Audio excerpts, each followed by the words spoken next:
la réponse c'est non, très clairement.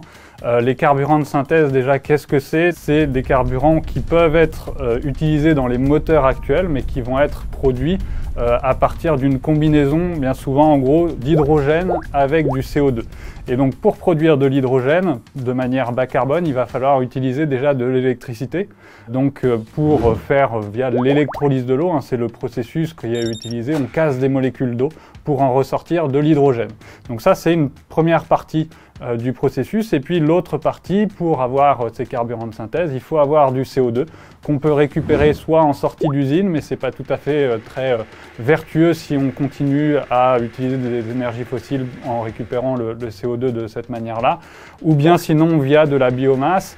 qui pourrait être brûlée, et par exemple pour des centrales à biomasse qui produisent de l'électricité, ou encore capter directement du CO2 dans l'atmosphère, où là c'est plus vertueux parce qu'on vient vraiment récupérer du CO2 de l'atmosphère avant de le réémettre, mais du coup il y a une certaine neutralité carbone au global, sauf que ça demande beaucoup d'électricité aussi, à ce moment-là, de capter du CO2 dans l'atmosphère. Donc au global, le processus de production des carburants de synthèse, ça demande beaucoup d'électricité. Et comparé à l'utilisation directe d'électricité dans une voiture électrique, eh bien faire rouler une voiture sur 100 km avec des carburants de synthèse, ça va demander de l'ordre de 4 à 5 fois plus d'électricité plutôt qu'une voiture directement électrique à batterie. Comme on a des volumes de production d'électricité qui sont assez limités, en tout cas il va falloir économiser autant que possible l'électricité, eh bien c'est beaucoup plus efficace d'utiliser des voitures électriques à batterie plutôt que des carburants de synthèse. Et donc ces carburants de synthèse, ils ne seront pas utiles en l'occurrence pour les voitures, ils peuvent éventuellement être utiles